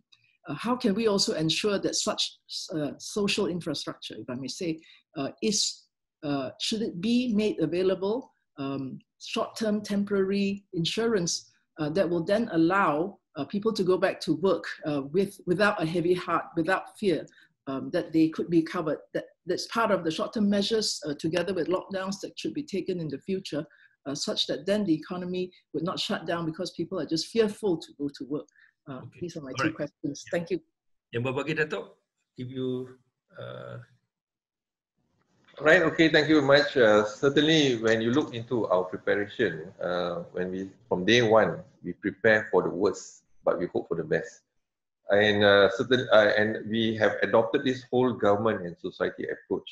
So we believe that if we stand united, we can create endless possibility, and together we can make the impossible possible. So this is our principle. And yes, we need to engage with the public and our stakeholders. So how do we engage? When we engage with them, we have to explain all the issues and challenges, transparent and accountable. And next, we need to manage the expectation. So we put ourselves as patient, we put ourselves as public, and then we look into the expectation. So if you can manage beyond this expectation, because the explanation create the expectation. So once you can manage the expectation well, then rest assured you can have the trust. So I answer your second question first, in terms of managing the fear. So, and there's a caption from Marie Curie saying that nothing in this world should be feared if you can manage and understand the subject matter well. So this is where, to understand, then we engage, we give information, and once we have given the information, then you will create that expectation. And we need to deliver beyond that expectation. And for example, if you say that we're going to get 200,000 test kits from Korea, we get it. We say that we're going to deliver single digit, 3 months ago, nobody in the wildest dream can expect that Malaysia can have a single digit. Everybody was asking me in the press conference, when is we expecting a single digit? It's just like, you know, they just couldn't accept that we can, or even expect that we can reach single digit. But today is a reality. But what we say, we deliver. So if what you say you deliver, I'm a surgeon. So if I operate on a patient, I tell them exactly, this is the outcome, this is the complication. But in our hands, the complication can happen, but it's less. So by doing so, the explanation, you build trust. So the most important is the trust. So if you have trust, then you can manage the fear. So now is the manage your fear. You know, fear, maybe the virus is not there, but the fear is that the virus is out there. The virus is certainly out there, but you can actually prevent, and you follow the SOP, you can get the infection down. So today we have shown, because you follow the SOP, social distancing, and evidence have shown now, New England Journal of Medicine shows that if you have a good social distancing, more than 1 meter, at least 1 meter, but if you can have more, 2 meters or so, you can reduce the transmission more than 65 to 70%. Put on a mask in the public. We did not make it mandatory. Mandatory means if you don't put on the mask, then the police can summon you for 1,000 ringgit or put you into jail. So we do not want to use that stick, but we want to use the carrot in terms of, you know, encouraging you all to use the mask. So putting on a mask, social distancing, wash your hand, that is our vaccine for now. If you can practice that, that's good enough. If you cannot practice all three, stay at home. Don't go anywhere, stay at home. So that is the safest place. So you have a safest place at home, but if you need to go out, this is the things that you need to do. So comply to our SOP, that is important. Second, looking into the strategy, this is not about the GDP. It's not about how much you spend on healthcare. This is the planning. If you plan well, although we spend our GDP in public sector is only 2.3%. You know, in UK, 10%, US, 18%. But it's not about how much money that you have in your GDP, but how you prepare the system. So now, in our country, we have privatization since 1970s. We have privatization, private hospital, public hospital. No private hospital wants to take in the COVID patient. We know that. Because private hospital, because they are looking into investment, you know, return on investment, commercialization, in fact. So dollar and cent is very important to them. But in the public sector, when we invest, it's not because of dollar and cent. Many of our specialists staying in the public sector, it's not that we are not marketable in the private sector. We can make a lot of money outside. But the thing that we say is the public sector to serve the public. So to serve the public now, we are looking into how we can integrate the public and private. So here, before even in the first week, during March, we have 2 sessions with the private hospital. You know, so we know that the private hospital, they are limited in terms of the resources and also the expertise. But then some of the doctors, some of the nurses can even work in the public sector. Please cross, but we have about 2,500 of them coming to our public sector to serve. Rather than, because if private patient, I mean, COVID patient goes to them, the cost will be the issue in terms of payment. So how, you know, not everybody can afford the private healthcare system. So I think, but we can integrate the integration. They also loan us, I think, more than 160 ventilators, for example, private sector. So we work together in that sense. And we agreed. So since we are dealing with the difficult cases, COVID patient, your COVID patients, ventilation, one day in ICU, for example, in private sector costs you 3,000, 4,000 ringgit. So if they stay 1 month in the private sector, who's going to pay for the fee? So what we did is that in terms of we integrate. So we decided that, okay, COVID patient all refer to us. Private hospital refer all the COVID patient to us. And we referred our non-COVID cases to the private hospital, right? Diabetes, you know, small cases, we can refer that back to them. So they take off the load and at a cost, obviously, not the market price, but then we negotiated the price. So we work together. That's how we managed to overcome this. The strategy is that when you look in other countries, they are looking into infectious disease strategy, that is the herd immunity strategy. They want as many people get infected, and then once you get infected, you build antibody, right? So once you build your antibody, you create this herd immunity. That's good. But the risk is that the high risk group, the elderly, etc., they'll get infected and they'll succumb to the disease. So that was the strategy. In Sweden, they proposed that. In other countries, they adopt that. But this virus, as I say, is a new virus. Each day brings new lesson. Today, we realize that even the publication from China, after infection, your antibody response is only 17%, 17. And in our country, we did a study from the Sungai Lui patient, the cluster in Sungai Lui, positive patient, and then we measured the antibody. It's only 20%. So which means the response of the antibody is, there's some deficiency there, in terms of infected. That is actually only 20% response. If you have 20% response of antibody, there's no herd immunity. So the whole strategy has become a problem. Then they thought that older patient only will die. But now they realize the younger patient also will die. Why? Because this SARS-CoV, or they call it COVID-19, affect the lungs and also the endothelial of the blood vessel.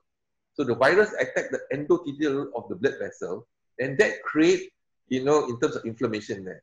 So once that create inflammation, and during the virus, then there will be a cytokine storm surge, all the biochemical release, and as well as if it's a huge patient, obese patient, rest in bed, the flow is not there, the flow will be slowed down. We call this the 3 criteria, we call this a workhouse triad, that propagate clots formation. So clots formation in the brain, then you get stroke. Clot formation in the heart, then you get heart attack. Clot formation in your renal artery, your renal failure. Clot formation in your gut, you get ischemic colitis. So this is the consequences of young patient dying from the clots. We have a few patients, a young patient, dying from clots of all the internal iliac artery being clotted because of the 3 phenomena that we mentioned earlier. Then the third is that immune response. Immune response, that means antibody response is not persistently going to be high. 8 weeks onwards after infection, antibodies start to decrease. So once antibodies start to decrease, which means you can get a reinfection, or the question is, what about antibody response to other illness, other bacteria, and etc. These are the concerns. Again, we have more questions, but our relationship with this virus is only 6 months. The longer exposure to the virus is just like a human relationship. Then only you know the good, the bad, or ugly of a person or the virus.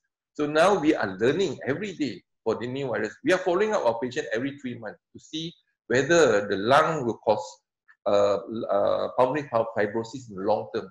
That means scarring of the lung in the long term. Once you have scarring of the lung in long term, the scar builds 3 months, 6 months, 9 months, 10 months, So the long term, whether they affect in terms of the respiratory. Now we have reports saying that they affect the mental health as well, even for the asymptomatic. So we continue to learn from this virus every day. So we need to do clinical research. Not only we are providing services, we, in this period of time, we are also providing a research work. So we have publication and all that in place. Now we are submitting to peer-reviewed journal what we found in every sector, from the lab until the ward.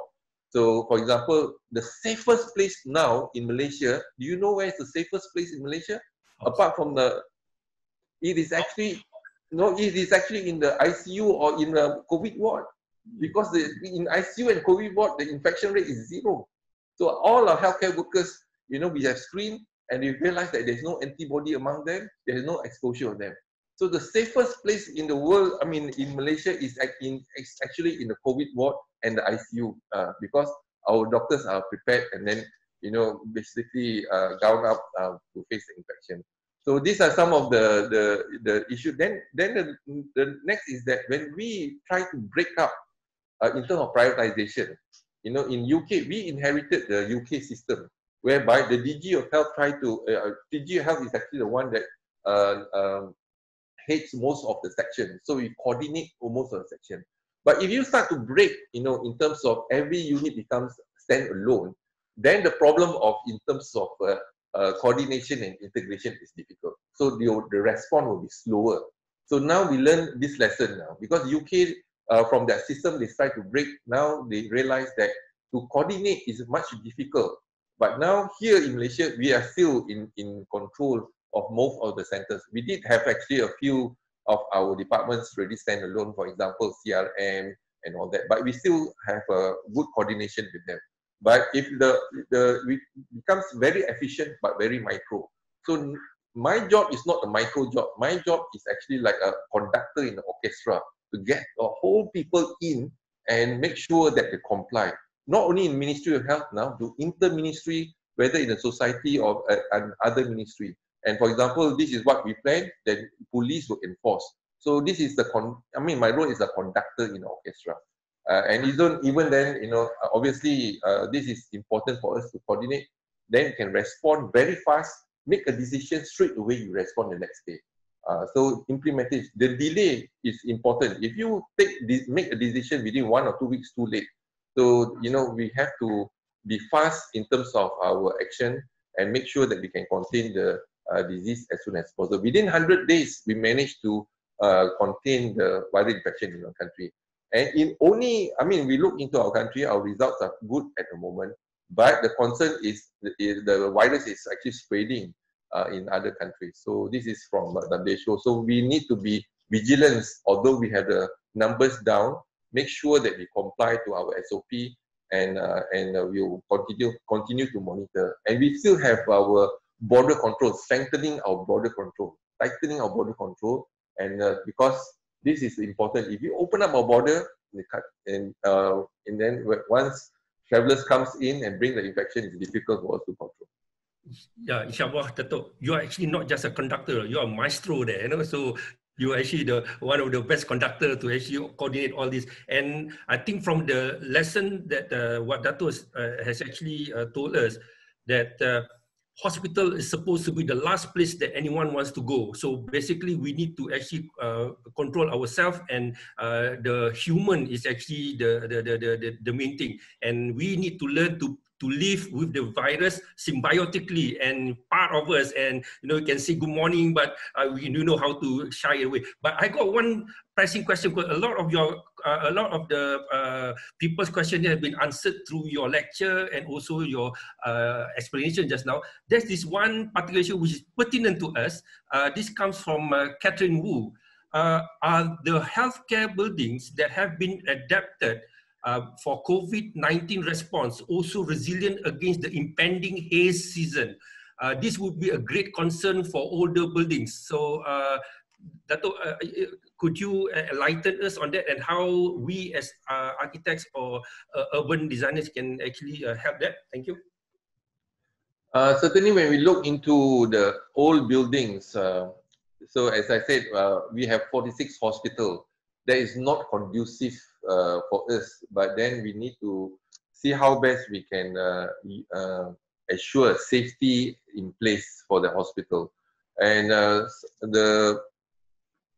because it's not meant, some of the hospitals is not meant to be a hospital in the first place. Sometimes we convert, and you can see that in most of the hospitals, we started with a very small hospital. Then you do the extension. The extension is not, in line with our preparation and planning, and continue to expand, and thereby space and etc. And then even the safety issues comes a thing.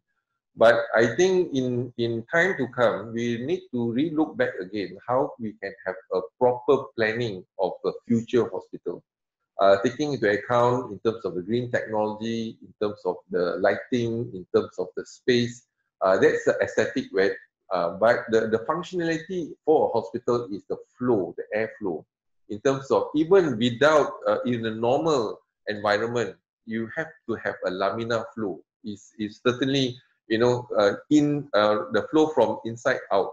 That is, but in infectious diseases, then we have the negative pressure. So if the patient comes in and airflow outwards, they will bring the infection outwards. So then it has to be flow inwards. So now when we see that during this COVID-19 in our operating theatre, our operating theatre, we have divided the in Putrajaya, for example, 2 operating theatre we reserve for the COVID patient because the flow is different. So, and the other operating theatre, the flow is from the operating room outside. Here is that, because if you operating room outside, then the infection also can be flow outwards. So I think looking into the flow of the people, looking into the flow of the air, looking into the flow of the water, the clean and zoning is important to look into how we can plan for a hospital in future. Certainly, the ceiling and the ventilation. Sometimes our new hospital is all aircon, and this is where our problem starts. You know, the flow. Sometimes without the aircon, then the hospital become very warm, etc. So we start to open up the window. The moment you open up the window, and then then you can see the fungus come in, and etc. Them and etc. So I think we need to relook back again how best we can design a proper hospital or even homes. You know, the homes that you don't even need the aircon, but you know your home is still well ventilated, and that's what we want, rather than need the aircon all the time. Yeah, so we'll work together with MOH for that, Datuk. Another question which is quite pertinent too, I remember Datuk was saying about the 57 public hospital that's operating without CF. So this comes from Jan Ming Lee. Datuk, Noor, you mentioned about there are about 57 hospitals that is so how best you feel that we can work together with your ministry to actually alleviate this problem? Because I think that's more pertinent now, and I think we must get that issue settled. All right, so it's 50 years old hospital. We have 46 hospital more than 50 years old. For example, Hospital Sultanah Aminah is 1886. The hospital was built in 1886. So at that time, there's no CF, right? And now we don't even know the architecture design or done at drafting and all that. So what we need to relook now is, number one, the safety issue is the wiring. In terms of the wiring, make sure that so the government have given us the allocation to look into all the 46 hospitals that is more than 50 years old to rewire the hospital. And then old buildings can be used. For example, you look into in Sydney, the Rock Harbour, for example, in all the go downs and all that is converted nicely. So it can be used, but we have to relook back again in terms of the principle of what we have discussed earlier. How can you, use the same principle in 46 of the hospital that we have in terms of ventilation? And some of the hospital is good because the high ceilings and the ventilation is good. So you don't need aircon in that kind of hospital. And we used to treat TB patients in that environment. And there's no cross-infection as well. Natural ventilation, natural lighting, and but the issue now is the wiring system. Because wiring system, if it's old hospital, you need to change the wiring hospital. Even in some homes, you need to rewire the whole system. And the medical gas and electrical appliance, for example. 30 years ago, probably in ICU, you got 4 plugs and all that. But now, because everything is in electrical, you need 16 plugs now, right? So you increase to 16 plugs, in the 4 plugs, then probably they have to connector here and there, and that's a risk to put that. Then the lighting used to be, now we are changing into LED lighting, so it's more cost efficient, etc. And we realize the capacitor, for example, when they overheat, that is the one that causes a fire also. So all this we have to relook back again in the old hospital for us to come up with the new. And how can we relook back again in terms of the flow of the people and the flow of the air, the flow of the water, and etc. Harvesting rainwater for gardening and etc. So I think these are the things that we can refine to relook back again, using the old space and then create a new space to follow the safety and safeguard that we have. Okay, we have got 5 minutes, so I will reserve these 5 minutes to the winding down of the session, because Datuk really have got to go at 11. So before I think we can extend because can extend. Oh, wow, we are having a bonus here. Okay. Thank you very much. We are having a bonus here. Okay, while we're having that bonus. It's from me. I think, Salam, can you play this slide? I think this is one of the most good session. And Salam, could you Datuk, during your busy times, right, and your most challenging moments, you did receive this wonderful, beautifully letter written to you in her own hands, and at that peak of the moment, how were you feeling there? When you received this, and suddenly, I remember it was actually towards end of March, early April, where the numbers was very high. So, Datuk. Yeah, so, I got this letter 1 week after the MCO, the first MCO. We were very stressed at that point of time, and we got this letter. So probably, to inspire the children, inspire this child, for example, I thought just to reply to her, and maybe that would give her the inspiration to be a doctor in future, and etc. So I thought it was it's not really well planned, but then it's just a response that I drafted, and then in fact I sent back to her. Thank you very much, Datuk. I got one question here from Mio Naim, Mio Kamaluzaman. Dear Datuk Noor Hisham, I'm very happy to have you here. My name is Akitek Mio Naim. I do have a question for you. Do pandemic viruses act the same, thus a standard guideline can be made throughout the building bylaws? Second, do COVID-19, SARS, dengue, and Nipah spread similarly, and can quarantine method work for all? Or do room air exchange affect the spreadability of the virus? Thank you, Datuk.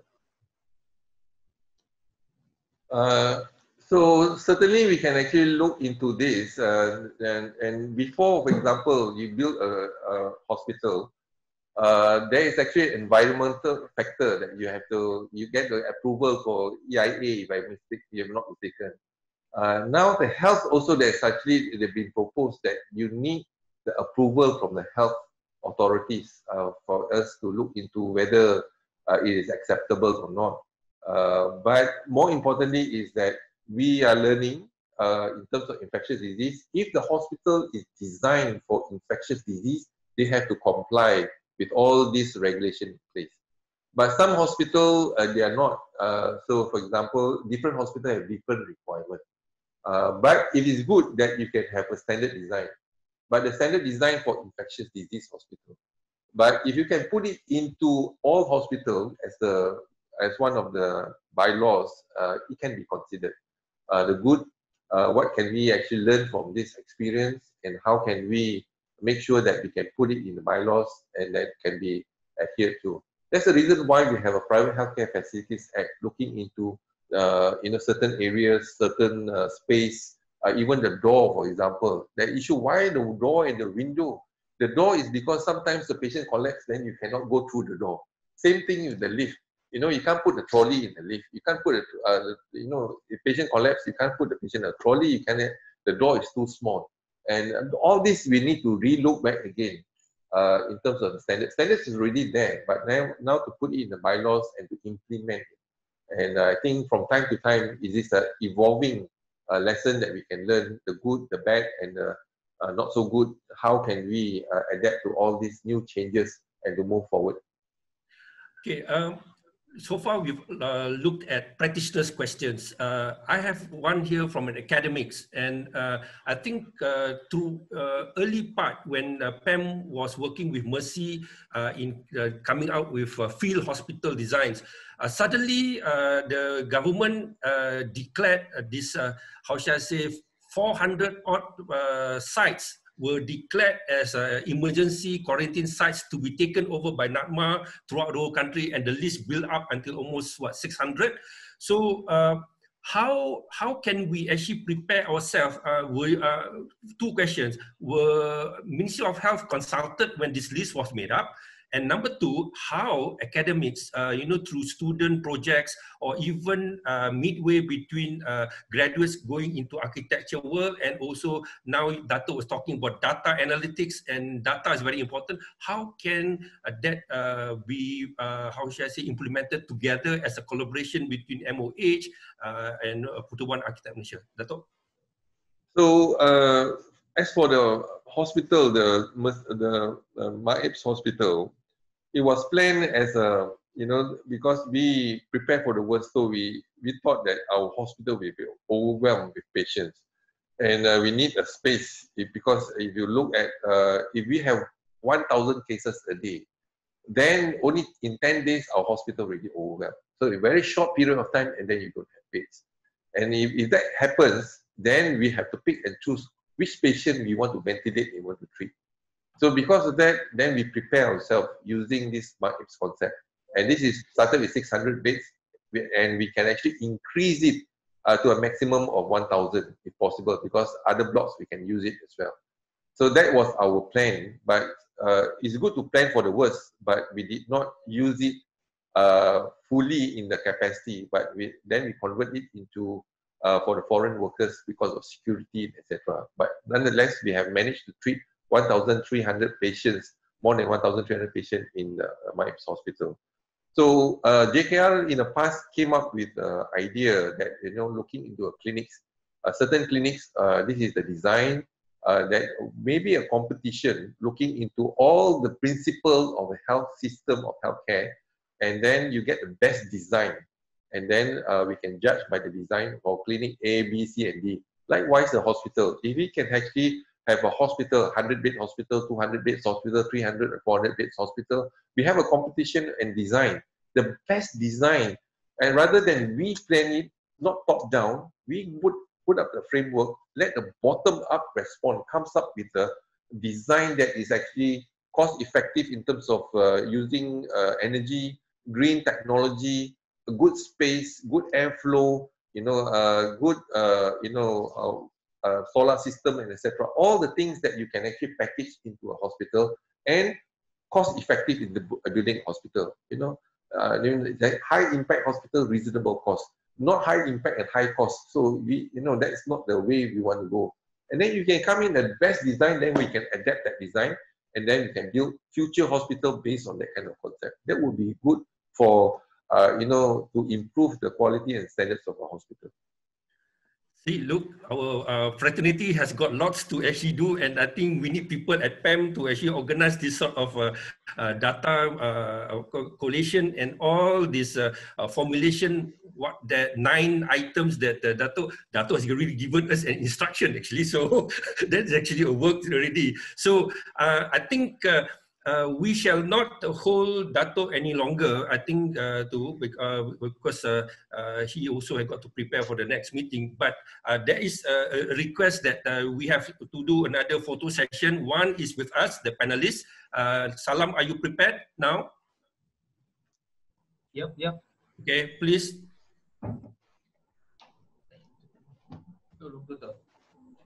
Okay. First we have a photo session with the panelists. Nani, tutup kejap. Okay, smile. 1, 2, 3. Okay, wait. Okay, another one. 1, 2, 3. Okay, tag team masuk. Now tag team. Yes. Okay, 1, 2, 3. Okay. One more. Okay, 1, 2, 3, smile. Okay. Okay, nice. Thank you. Thank you very much, Salam. So thank you very much, participants, for all your questions, and thank you to speakers, especially Datuk Dr. Noor Hisham, for your enlightenment of all the topic today. We are almost about to finish the webinar session, but before we close, in 5 words, Datuk. I will ask you the last, but I'll ask first to Akitek Hasna. What's the 5 words that you like to say? For me, I think probably it's important for us to continue to engage in the subject matter interest to the public, and more importantly, explain the issues and challenges. And once you have explained the issue and challenges, then you create expectation, and it is our job to deliver beyond that expectation. If you can do that, then you can calm the people, you can actually build trust in the people, in the system, and then probably then our country can move forward. Thank you. Akitek Lillian Tay, your microphone.